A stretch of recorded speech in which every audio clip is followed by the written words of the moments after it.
housekeeping here at the very beginning. Just so you know, this is being recorded. So we do need to let you know that we are going to be recording this today. Along with that, part of what we like to do with these webinars that we host is to make sure that we answer any questions that you have. And so if you do have some questions that happen to come up, again, since we do have a large group with us today, we need to make sure your microphones stay muted, but we still need you to be able to have the ability to ask questions. And to do that, you can actually use the chat box. Some of you probably are familiar with Zoom since you've probably been using it the past year or so, maybe more than you would have in the past. So if you do need to ask questions, please use the chat box like we mentioned. To find the chat box, if you're using a computer, if you'll look at this picture to the left, you can actually find the chat box at the bottom of your screen. If you'll see here, there is a chat bubble. If you click on that, it will bring up a screen where you can go ahead and type a question. If you're using a cell phone, you'll have to find it in a little bit of a different way. This will look more similar to the picture we have on our right. And if you look down at the right-hand corner, there will be 3 dots where it says more. If you click on that, there will be a lot of options that come up, and one of those will be chat. So if you click on that, you can type a question to us. We're going to try to save a good amount of time at the end today to be able to answer and address any questions that you may have. And so please post those in the chat box as we go throughout, and then we'll save time at the end to be able to address those questions. Now, I'm excited to be here today along with individuals from University of the Pacific. They are the ones actually hosting this and putting the webinar on today. And so I'd like to do a brief introduction, and if they happen to be on the line with us today, you'd come on and give a brief introduction and have your video on. So first of all, who's actually going to be co-presenting with me today, we have Dr. Gabriella Musacchia with us. Will you come on the line for me, Dr. Musacchia? Hello there. My name is Gabriella Musacchia. I'm an assistant professor in the Department of Audiology at University of the Pacific, and I'm absolutely delighted to be here today. Great, thanks. We're happy to have you. We also have Dr. Musalem along with us today, and if she is online, if you would go ahead and come on. Hey, good morning. Can you hear me? Yes, we can. All right. My name is Miki Musalam. I'm one of the clinical instructor here at the University of the Pacific, and thank you for having us. Great, thanks for being on. And Dr. Todd, are you on with us right now? She's running late with the patient, but she will be joining us shortly. Perfect, we can have her come on a little bit later, thanks. And then we also have Dr. Lim as well. She's not on with us today, but she is definitely a face you may happen to see in the clinic. Now, at the end, when we go through the questions, like I mentioned, we will actually have all of us come back on to be able to address some of your questions today. So again, thanks so much for being here. Now, I wanted to make sure that I went through the agenda so you kind of know what you're in for the next hour of your time and know what you're going to be hopefully taking away from this presentation today.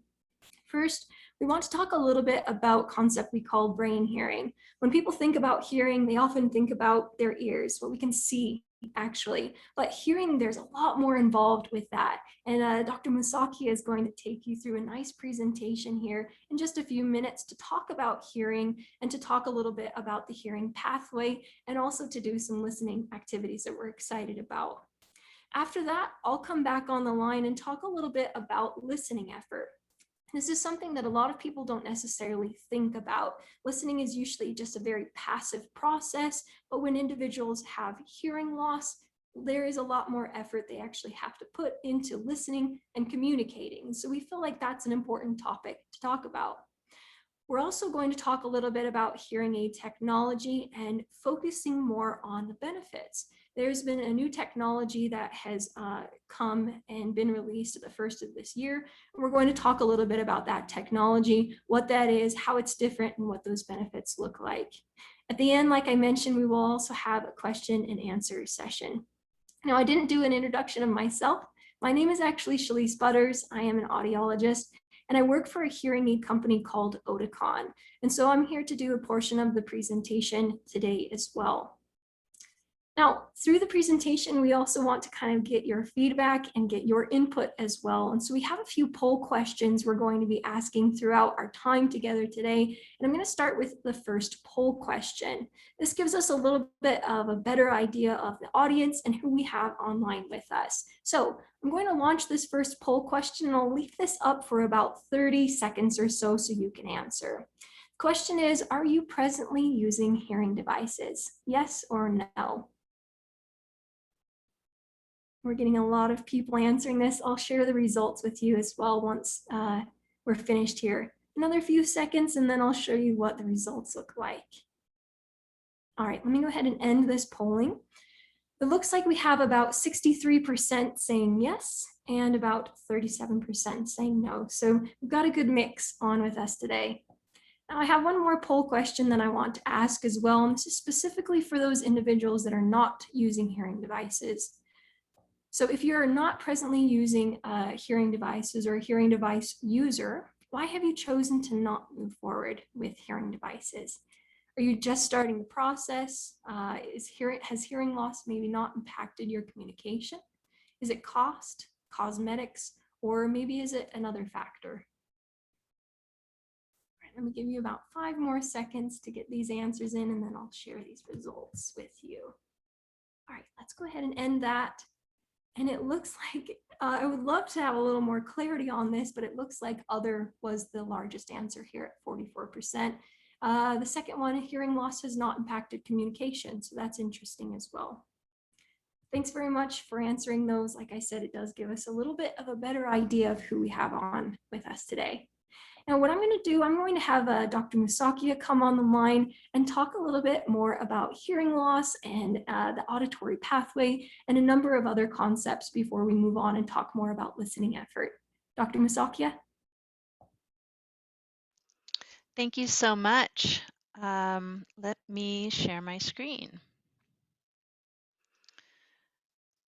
Yes, as Shalise was saying, I'm going to be talking to you today about the auditory pathway and a little bit more, maybe than you've heard before, about how we hear. So I'm very excited to talk to you today. I'm going to start out by talking about a concept that when we hear, we think it happens just like a snap. Something happens and you hear it and it goes right into your brain and you're hearing that thing, and it happens just in a snap. But the truth is that it is not quite so fast and easy. It actually is, the hearing happens along what's called an auditory pathway. Auditory, another word for sound. And there are 3 stages along this pathway to hearing. And they're different, actually. The first 2 stages are kind of unconscious and automatic. They don't require you to do anything, they just happen. That's why sometimes you can be woken up from sleep because you unconsciously or automatically hear something that then triggers a response. But the third stage is conscious and is active and related to your ability to focus on what you hear and then to also understand. So let me explain a little bit more about that. The first stage of hearing happens in what we call the inner ear. And as sound waves travel in the air from the sound source that they are from, they travel towards your head. They are picked up by these little funnels that we have on each side and then channeled into the ear canal. And that sound ends up directed to what we call the inner ear. And that is shown here. Let me see, let me get a little spotlight so I can show you what I'm talking about. This is a head, a cross section of a person's head. And over here on each side in red are these coiled shapes that are a representation of the inner ear. And as the sound is directed to the inner ear captures those waves. And the inner ear makes an exact copy of the sound that is sent to your head. Now, no automatic response is needed, and no attention is needed in order for that inner ear to make that exact copy. So in a normal hearing person, the sound wave travels in the air, directed by our funnel and our channel into the inner ear, and a copy is made. Now, the quality of hearing in this first stage depends on these very special hearing cells. And I'm going to get into the cellular level right now, so come with me. They're called hair cells.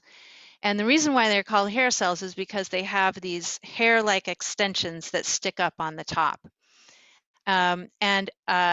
So here in this lower left-hand corner, I'm showing you an example of normal hair cells. And you see here there's little hair cell extensions sticking up, and they're all in nice rows here. And that's with normal healthy hair cells.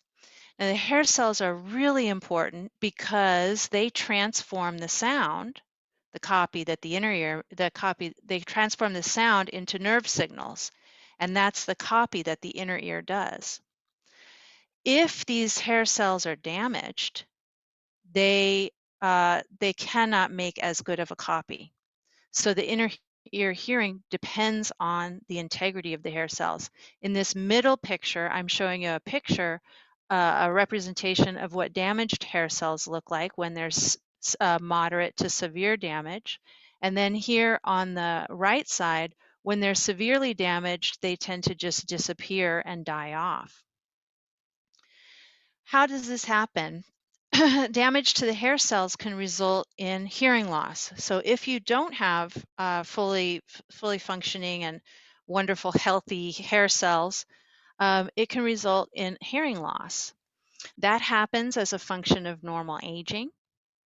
Some damage to the hair cells occur just as we get older. Exposure to loud sound can break the hair cells apart if it's loud enough, or damage them in some ways. And sometimes we can have inherited syndromes that decrease the ability of the hair cells to develop properly. Okay. So what does hair cell damage sound like? I'm going to play you a couple of sounds. First, I'm going to play you a speech sentence without hearing loss, and the sentence is, oh, I forget what it is, but you'll hear it just coming up. And then I'll play you a sound where I have modeled hair cell damage due to normal aging or presbycusis. So let's see, here's the speech without hearing loss. And you might want to turn down your volume if it's up all the way high. I don't want to startle you. The ear and the brain work together to help you hear. Did you hear that? We did hear that. Okay, great. So that's what it sounds normally. The ear and the brain work together to help you hear. And now here's a model of hair cell damage. The ear and the brain work together to help you hear. And if you didn't hear the difference between those two things, then you should definitely pay attention to the audiology contact slide at the end, because we definitely need to see you in the clinic. But what you should have heard was that the hair cells, the hair cell damage can muffle and decrease some of the frequencies that are present in the sound. What that does is it makes it harder to hear. The ear and Oopsies. the brain. Sorry about that. The next stage in the auditory pathway is the auditory nerve and brainstem. Down here we've gone to the inner ear. Now we're going to go into the brain. The brainstem lies beneath the brain. This kind of cauliflower-shaped thing is my representation of the brain. And here is the brainstem between the brain, below the brain, and above the spine. And the inner ear sends its copy to the auditory nerve, which connects to the brainstem. And the auditory nerve here is shown in this little yellow line. Okay. So the auditory nerve and brainstem transmits an electrical copy of the inner ear signal, and it sends it to the brainstem nerves. This stage is also automatic and is just transmitting from the inner ear to the brainstem. The brainstem in general takes care of all many automatic responses like your heartbeat or your breathing rate, and also transmitting auditory sound. Hearing loss is also based on the quality of the nerves. So some diseases can break down nerves, and that can result in a type of hearing loss. On the right here is a normal nerve, and if you look closely, it might be hard to see, but you can see that there are little black circles. Those are all cells, and they're organized with little white tracts between them. They're all looking like a happy family in there. And if you look to the right, you'll see that these little black circles have now become distorted, as well as the dividers between them. So it's hard to even identify one or two of these healthy normal cells. This is in the case of a type of disease called auditory neuropathy, which breaks down the functioning of the cells. Now, damage to the nerves can also result in hearing loss, but it's from different types of problems. You can have a damage to the nerve via repeated or long-term exposure to sounds, to loud sounds. You can also have damage to the nerve through toxins that destroy neural tissue. Those are called ototoxic or neurotoxic toxins. And there are also diseases that break down cells or parts of cells. This is like multiple sclerosis and auditory neuropathy. What does the auditory nerve damage sound like? Well, I've made a model again with what nerve damage would sound like, and it's going to sound a little bit different than the hair cell damage. So I'll play for you again the speech without hearing loss, and then I'll play for you the sound of what it is like with nerve damage. The ear and the brain work together to help you hear. The ear and the brain work together to help you hear. So what happened with that sound is that there was more variability in the sound, making it difficult to understand what was heard. Oops, sorry about that. And finally, the third stage of hearing is in the auditory cortex. Here, what happens is that the brainstem transmits the signal to the auditory cortex. Here is this rose and mauve colored cauliflower thing that is representative of our brain. And the inner ear sends the signal to the brainstem and to this final third stage of processing in the brainstem. And then the brainstem is connected to the auditory cortex, which is actually just right above your ears, the top of your ears. That's where your auditory cortex is. So the brainstem transmits that signal.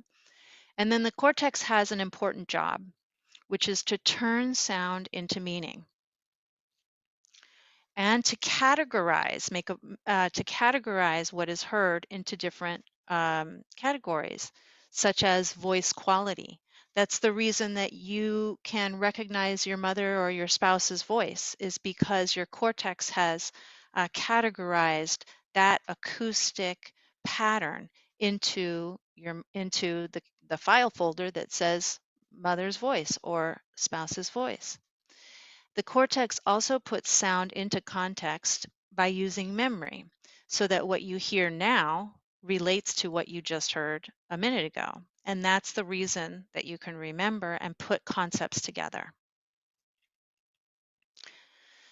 This is largely under conscious control. It's not altogether automatic, and that's because it's dependent on the ability to focus and a variety of higher order processing abilities. So what would damage to the cortex? Damage to the cortex can result in hearing loss on its own via when someone goes through cognitive decline and memory problems. You can have trouble putting the words together. so that what you just heard makes sense with what you're hearing now.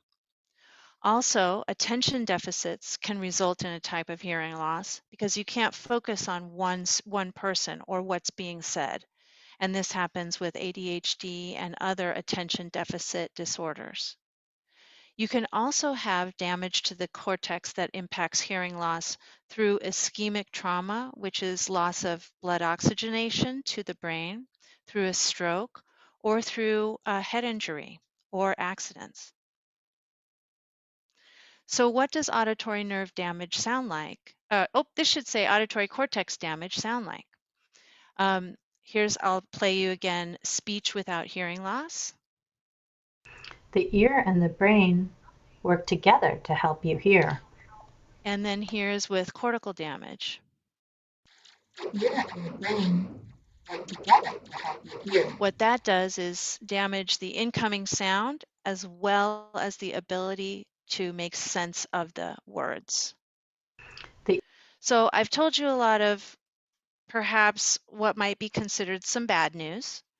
I've explained multiple different types of hearing loss, but the good news is that hearing restoration is possible at all of these stages. Audiologists are here to help solve problems along all along the auditory pathway, and that's their job. And what they can do, amplification can help improve hearing in the first two stages by using hearing aids. They amplify the sounds that correspond to damaged hair cells or nerves.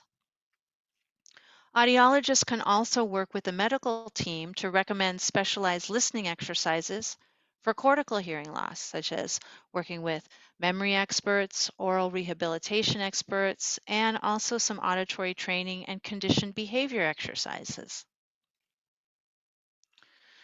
So in summary, I've come to the end of my presentation, and what I hope that I've shared with you today is, first of all, your audiologist can help with many kind of hearing problems. If you're having trouble listening or understanding, your audiologist can help. And that different hearing losses may need different solutions. It's not like a one-size-fits-all or eyeglasses. Hearing occurs at multiple stages along the pathway. And so I'd like to end by thanking you for your attention and giving you the opportunity to see a couple of slides about our Hearing and Balance Center. We have one in the San Francisco city, directed by Dr. Lim, and we have another clinic in Stockton directed by Dr. Gale. Great. Thank you for listening. All right, thanks so much, Dr. Musacchia. We appreciate it. If you'll go ahead and just stop sharing your screen, that would be great. And then I will come back on here with my portion. Give me one moment. All right. Thank you so much, Dr. Musacchia. Again, that was very interesting, learning a little bit more about My pleasure. auditory pathway and a little bit more about hearing loss as well.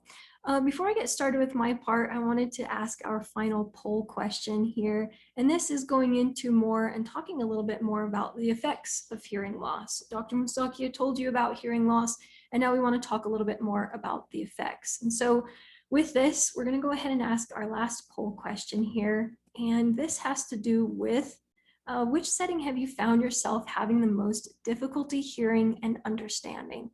Is it when people are wearing masks, small group settings, in a car, or watching television?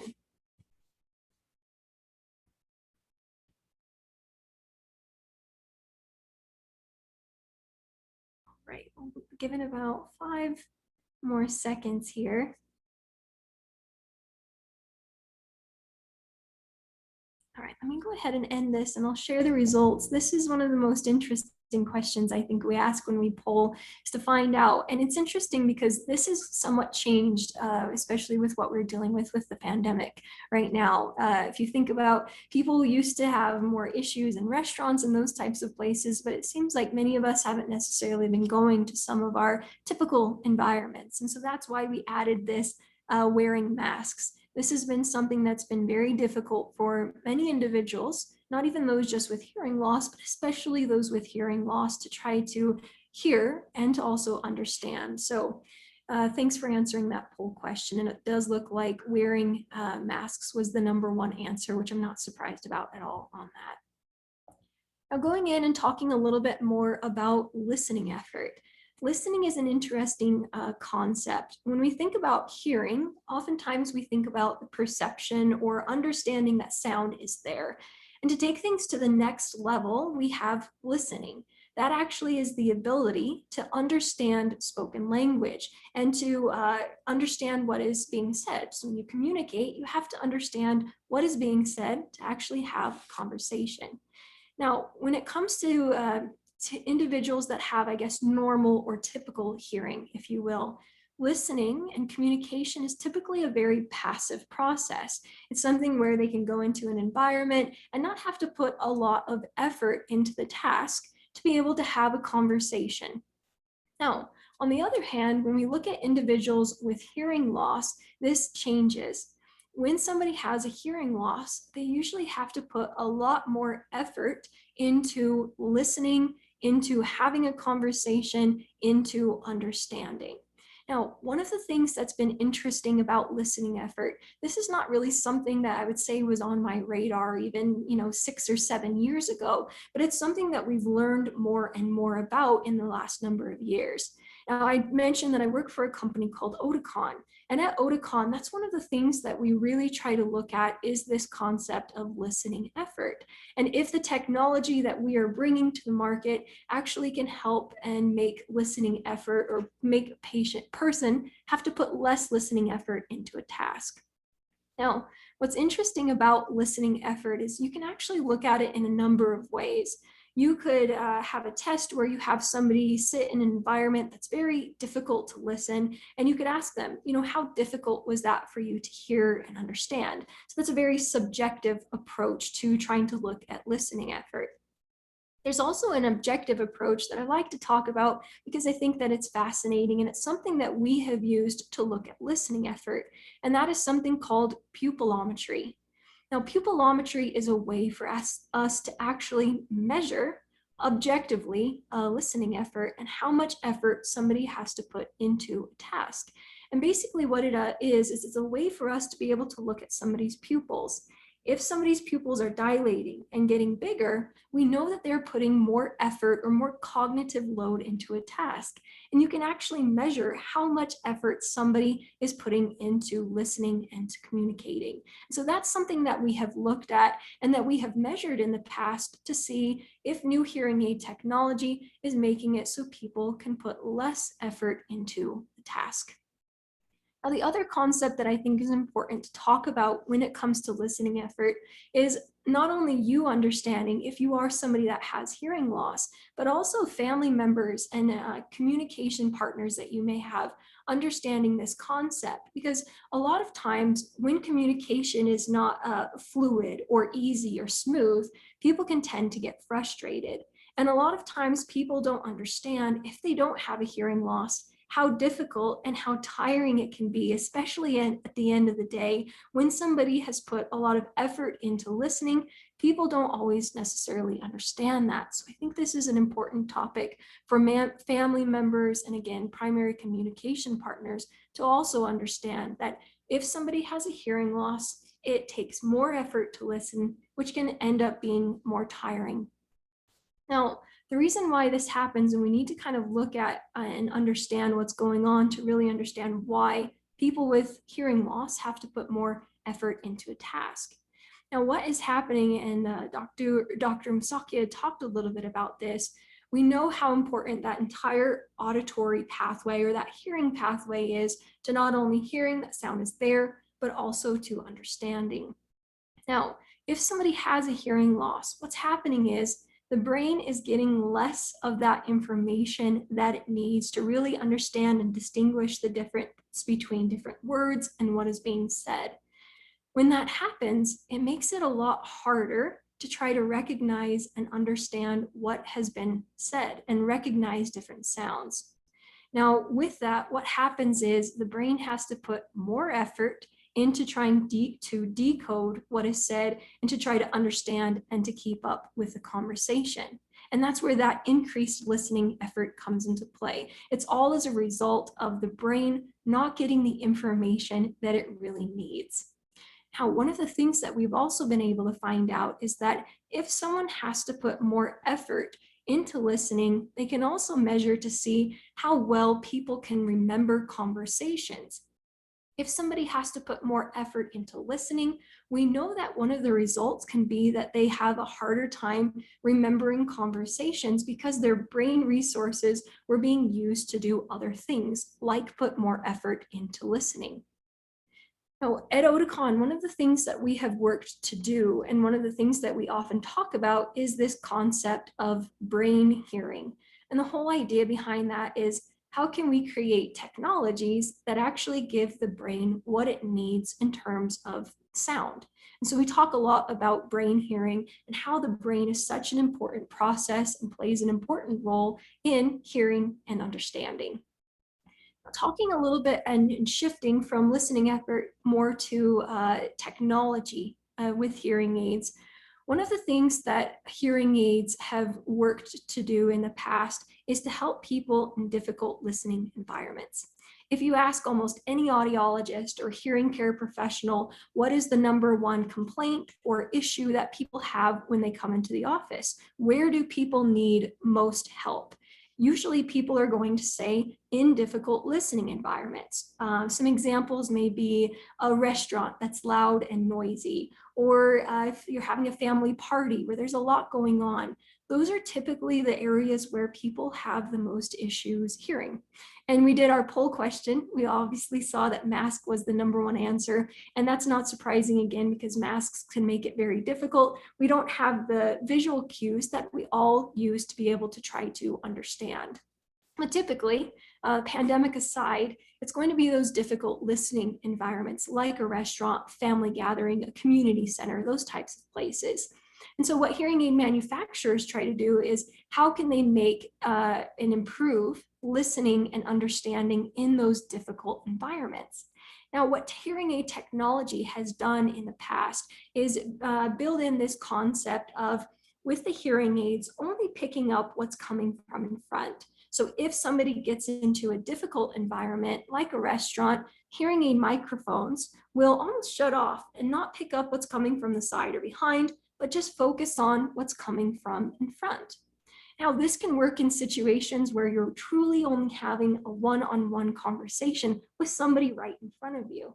But if there are circumstances where maybe you go to a restaurant and there's somebody sitting next to you in your booth, or the waiter comes up and starts talking to you, if you're only having the hearing aid microphone picking up what's coming from in front, there's a lot of information that you may be missing out on.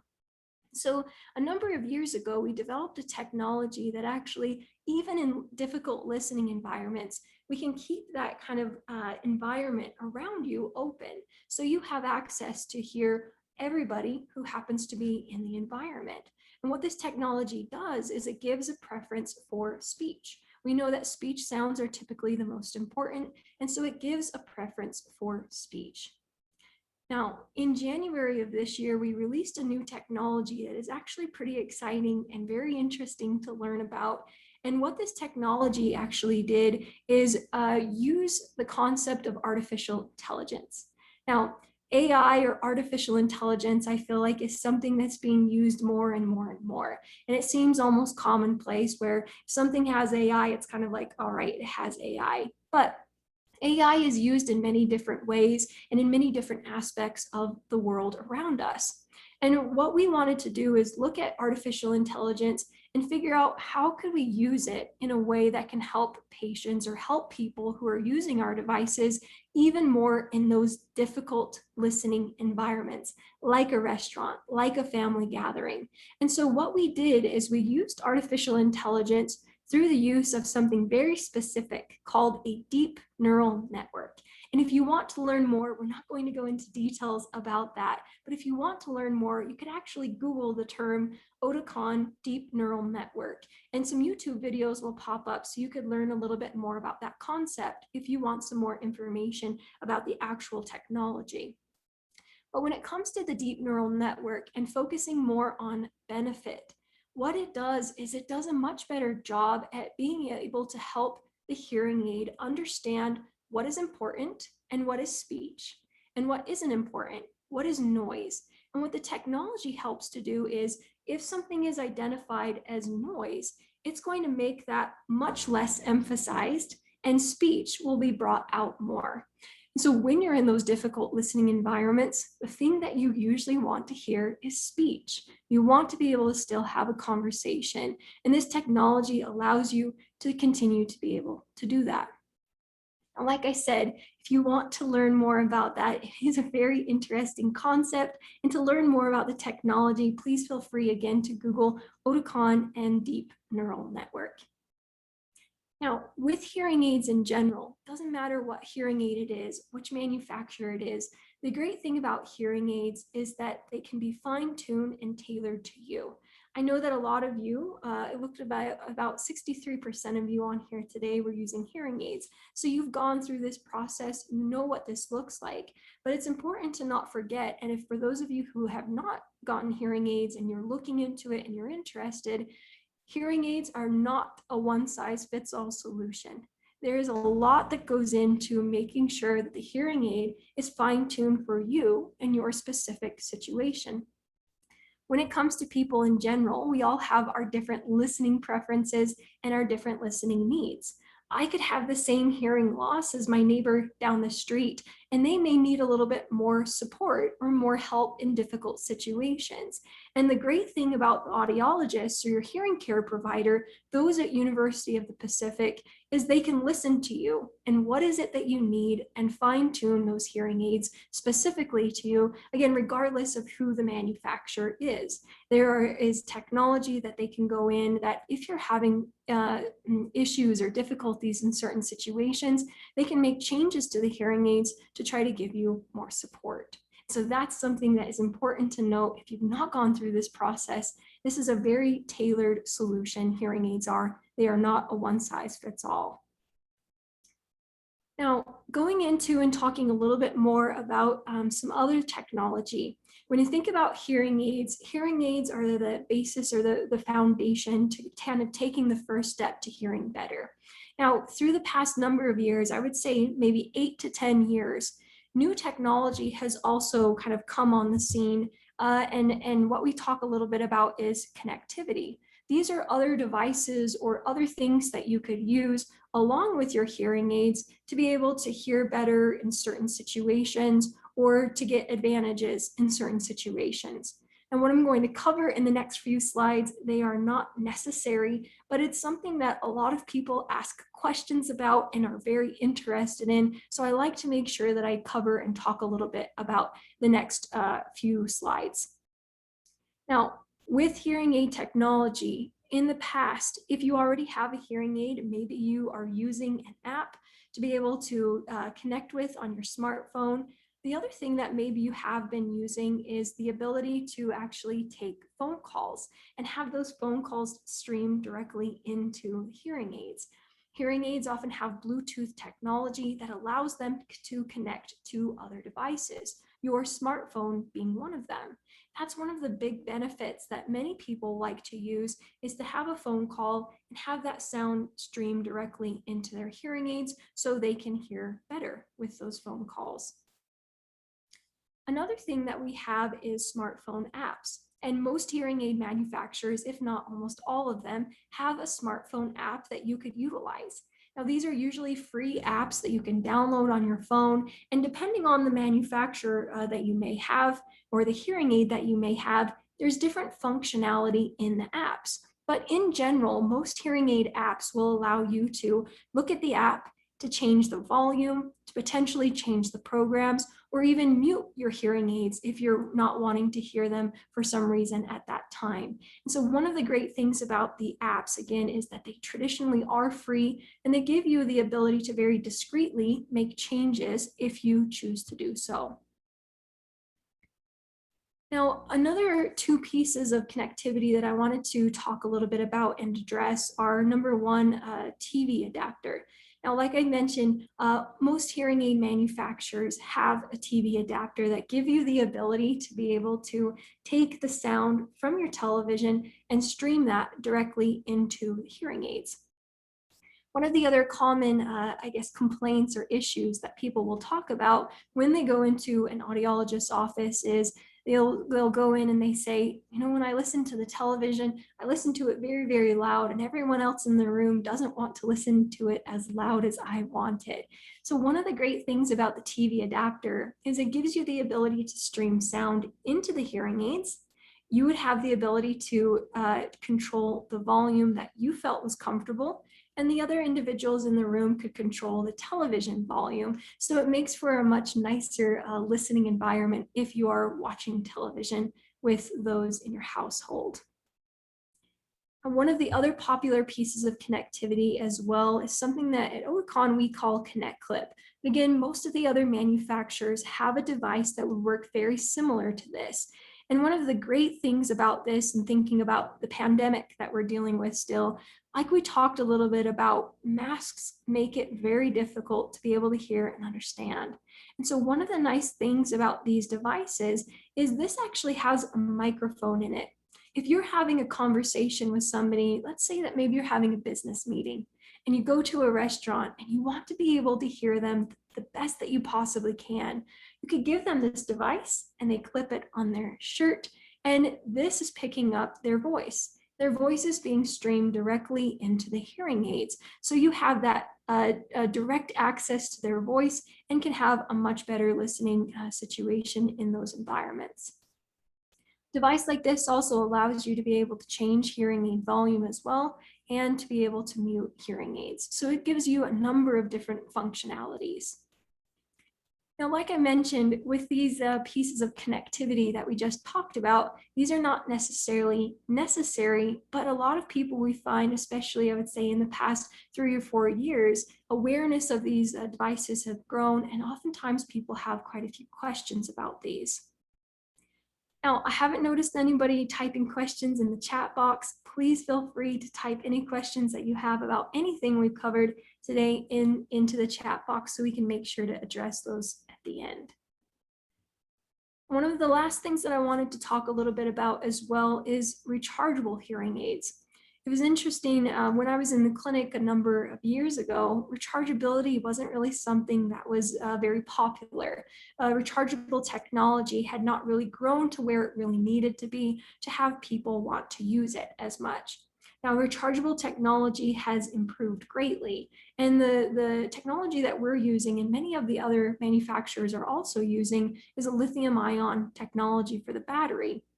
That gives you the ability to be able to have rechargeable battery that usually lasts quite a long time, maybe even 2 to 3 years, depending on use. But with a rechargeable solution, this is a really nice option for many people because not everybody wants to have to change the hearing aid battery. It's a very small thing, and sometimes people have issues with dexterity, trying to open and close the battery door, and to deal with that very, very small battery. So rechargeable solutions have really improved. Again, I would say the past, I keep saying 4 to 5 years, but everything keeps getting better. And so with a rechargeable technology, this is something we've seen many clinics fitting a lot more of as well lately. Again, if you have any questions about rechargeable technology, please post those there in the chat box. I see some questions coming in now, so that's great. Now, today we've talked about quite a bit of information. Talked a little bit about the hearing pathway and about hearing loss. And thanks so much, Dr. Musacchia, for playing with sound samples. I found those to be very interesting. Talked a little bit about listening effort and how when individuals have hearing loss, they have to put a lot more effort into listening. We talked a little bit about hearing aid technology and how it's come an amazing way in the past number of years to really be able to help people in those places that they need it. So those difficult listening environments. And we talked a little bit about connectivity as well. Now, looking at the next steps and kind of the takeaway from this presentation, if you feel like you would like to talk more specifically to one of the audiologists at University of the Pacific about your specific case, please call and schedule and make an appointment.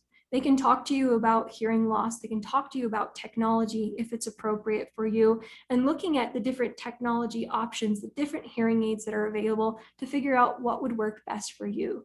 As we mentioned, it's a very personalized process. Now, the other thing with this is we wanted to let you know that there will be somebody from University of Pacific reaching out to you to find out about the presentation and to get your feedback. See if there's anything that you would like maybe to cover if they do this again, or to get your feedback on what you thought about the content that we presented today. So be looking forward to that call. Now with that, we'd like to go ahead and take some time now. Looks like we have a good amount of time to hopefully answer your questions. So I'll have Dr. Musacchia come on, and also Dr. Todd and Dr. Musalam. And Anne, if you'll go ahead and read some of the questions that we have in the chat box, and then we'll decide who should go ahead and take that. Absolutely. The first question is, what is the cause of constant ringing in the ear? Who would like to take that? Well, I can start us off and then have others chime in. The cause of the constant ringing in the ear is a very difficult and can be very annoying hearing problem. And we call that tinnitus. And there are the actual cause is there's two types of tinnitus, okay? One is related to that inner ear, the hair cells that I was talking about, and that can be some difficulty or some overactivity of the hair cells in the inner ear. The second type of tinnitus is due to something that happens in the brain, where you have an overactivity of the area in the brain that's related to that particular sound. And there are, I think that I'll stop there and allow the other audiologists to come in and talk about how the audiologists talk about how that's addressed. All right. Okay. So sometimes what happens, and again, as Dr. Musacchia was saying, there's different reasons for tinnitus, but from our aspect, when there is from our point, when there is a hearing loss, usually tinnitus is something that people will complain of. And one of the reasons that this happens is, think about when you have a normal hearing, your brain is used to hearing all kind of sounds around you in the environment. And once you have a hearing loss, there are certain sounds that your brain stops hearing.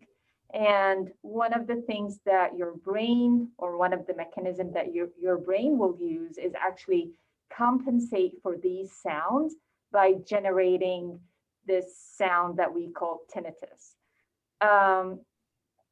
We do see from research and from working with our patients that when you do wear a hearing aid, that can help. Not like it's not guaranteed, but think about it again. Once you put a hearing aid, your brain is back to hearing all kind of sounds that it was missing. So your brain is busy hearing sound around you rather than focusing on the sound that it's generating. Thanks to both of you. I think that. Our next question is around masks.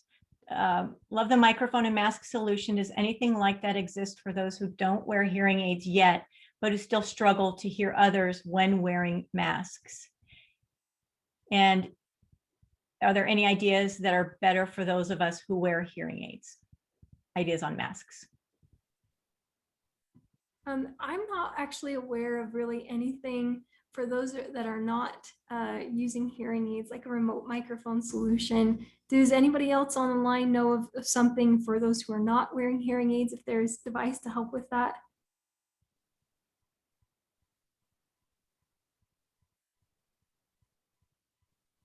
No, that's a good question, and something that I'm not saying that it doesn't exist. I'm just not necessarily aware of that. So that would definitely be something worth looking into for sure. Sorry, we don't have any great solutions for you on that. Maybe I would say I mean, it's obviously not ideal, but you can use, if you have an iPhone, you can use your AirPod and use the feature that's called Live Listen. And that way you can handle your phone to the person you're talking to, and it will stream directly to your AirPods. Again, not ideal, but I guess it can help. Thank you. Next question is, what is the new technology in the last 2 to 3 years? So I can go ahead and address that. And if you want to add on, that's a kind of a loaded question. If we're talking specifically about Oticon, all the other manufacturers also have new technology because oftentimes they'll release technology every number of years. With this new technology and kind of what we were talking about, it's a different approach to helping people in difficult situations. So instead of really kind of limiting what the hearing aid microphones are picking up, trying to keep it open so people can have access to all of the speech coming around them and not only what's coming from in front. So that's been something that's changed in the past number of years. The other new technology specific to Oticon would be the technology we talked a little bit about, that deep neural network technology. So giving the hearing aid the ability to really better decide what is speech and what should be emphasized, what you should have better access to, and what is noise, what should be decreased. So hopefully that answers that question. If not, please let us know there in the chat box. Okay, the next question is, can the rechargeable technology be used for the existing hearing aids, or should I get new hearing aids? Dr. Musalem, do you want to take that, or Dr. Todd? I can go. I was going to say, unfortunately, for the most part, if you do want that rechargeable option, you are going to end up upgrading those hearing aids. Okay, great. And then, can diet and supplementation maintain healthy hearing? Again, yes, there is some evidence and research that certain diets can help maintain healthy hearing. Do you want to talk about it? Oh, I mean, there's, so. I can chime in here. Yeah, go ahead.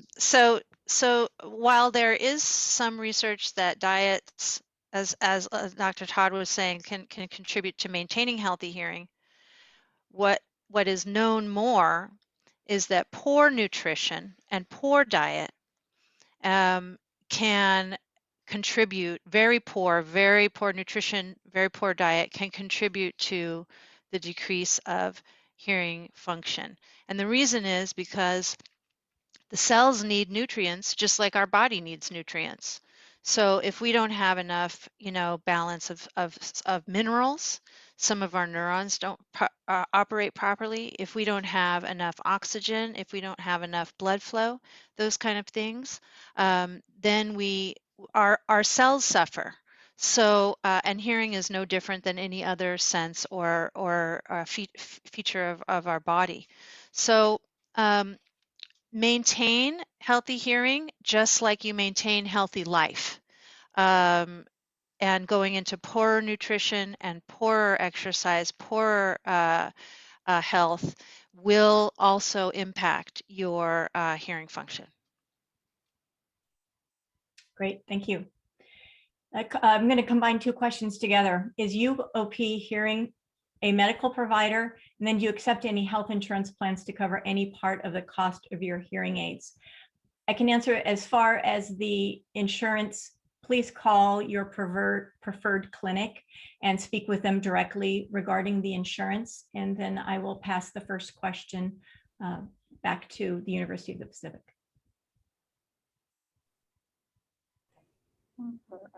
About being a medical provider? Yeah, so we're a university clinic, and we do provide medical services as far as audiology goes. So here we'll do hearing testing, balance testing, Also what's called an auditory brainstem response testing as well. Yeah, and we I think that, yeah, sorry. are Go they ahead. asking about Medi-Cal? Oh, I think medical. Oh, Okay. Medi-Cal. Well, if it's Medi-Cal, we do accept some Medi-Cal plans as well. Okay. And then the next question is, oh, I had one. Oh, are there more specific exercises one can perform that will relieve brain effort and thereby reduce tinnitus more other than just wearing hearing aids?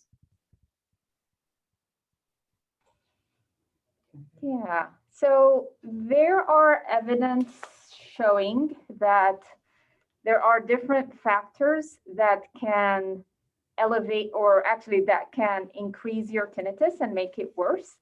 So we do know that tinnitus will be louder with a stress level. So the more you are stressed out, your tinnitus might sound louder. Tinnitus sometimes can be related to the diet that you're consuming. So caffeine might trigger your tinnitus depending how much you're consuming. Again, caffeine, alcohol, salt. So these can also affect your tinnitus. So if you can regulate that and control that, this is a way of you maybe trying to reduce your tinnitus. Stress, I would say, is one of the major aspects, reasons. Thank you. And then I think we have time for one more quick question. So did Oticon make any change in its basic technology used in the last 5 years? I'm trying to interpret that question. If we mean basic technology, if we're talking about technology levels, I think that's what they're asking, that basic or maybe lower level of technology. If that's not the question, please let us know in the chat box.